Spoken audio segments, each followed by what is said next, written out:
orang rimba usul asalnya yang perempuan itu dari Buah Kelumpang. Nah, yang cowok menemukannya itu adalah orang Minangkabau.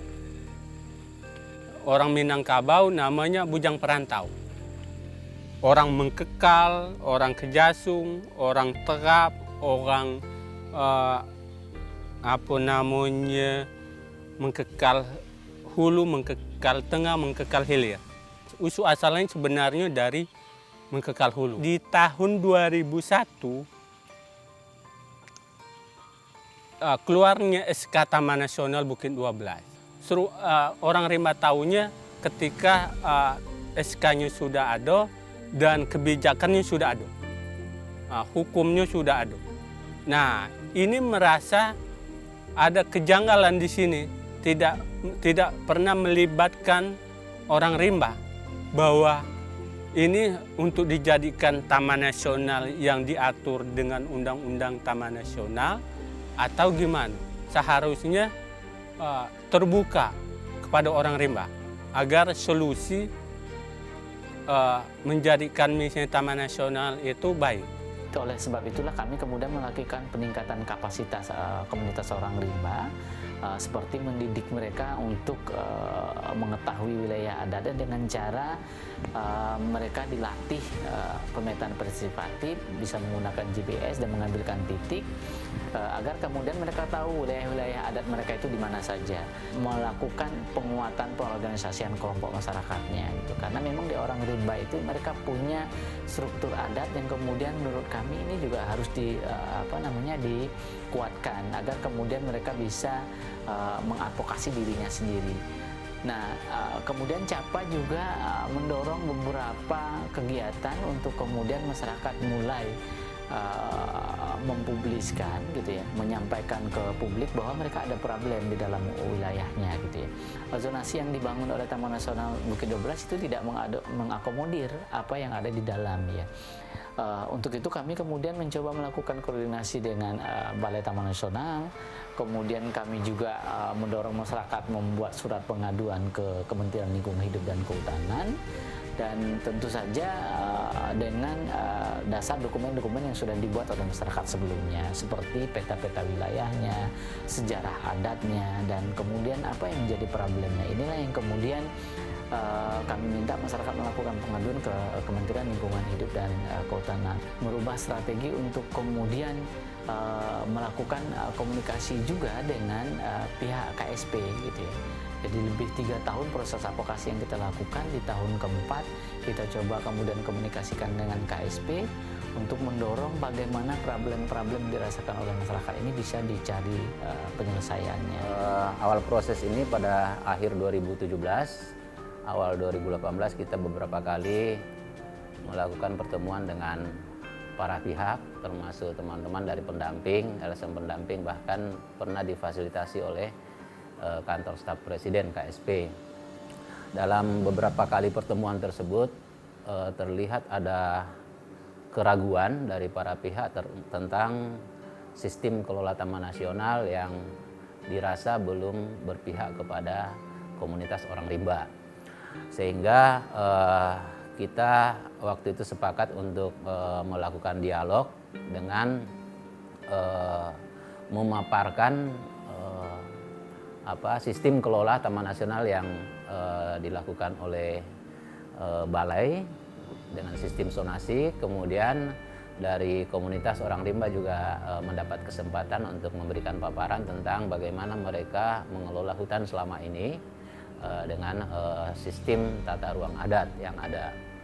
Kemudian muncul ide secara bersama bagaimana jika sistem aturan adat yang dipakai orang rimba selama ini diadaptasi ke dalam sistem pengelolaan taman nasional.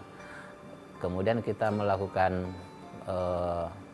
pengkajian yang mendalam, survei bersama-sama, dan diketahui bahwa komunitas orang rimba juga di dalam penggunaan ruang, mereka membagi-bagi ruang ke dalam ruang-ruang adat sesuai dengan fungsi dan didasarkan kepada kondisi biofisik alamnya yang sebetulnya juga berisi prinsip-prinsip konservasi yang sejalan dengan pengelolaan taman nasional.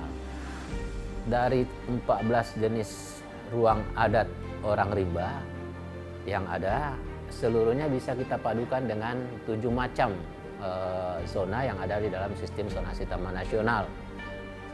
Seluruhnya kompatibel, bahwa ada satu mandat khusus yang dilekatkan pada Taman Nasional Bukit 12, yaitu untuk perlindungan ruang hidup dan sumber penghidupan orang rimba. Nah, kita berangkat dari mandat khusus tersebut.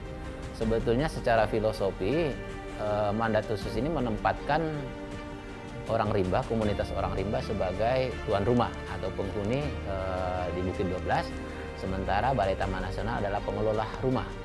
Sehingga secara prinsip, maka seluruh kegiatan yang dilakukan oleh pengelola rumah mestinya sejalan atau bisa mengadaptasi nilai-nilai kearifan yang dimiliki oleh komunitas orang rimba di dalam menjaga hutan selama ini. Nah, itulah yang mendasari sebetulnya dari internal Balai Taman Nasional, kenapa dengan penuh keyakinan bersama-sama dengan para pihak untuk mendukung perpaduan antara aturan adat dengan aturan negara di dalam membangun sistem pengelolaan Taman Nasional Bukit 12. Teman-teman pendamping, saya kira terutama CAPA, kemudian KMB, KKI Warsi juga yang sudah cukup lama mendampingi komunitas orang rimba, pasti sudah banyak memahami tentang seluk-beluk kehidupan komunitas orang rimba, termasuk aturan-aturan adat yang mereka gunakan di dalam kehidupan sehari-hari. Mulai dari bagaimana mereka mengatur sistem tata ruang atau membagi-bagi ruang berdasarkan fungsinya, kemudian bagaimana mereka mengatur kehidupan sehari-hari, memanfaatkan sumber daya alam secara dengan prinsip berkelanjutan dan lain sebagainya.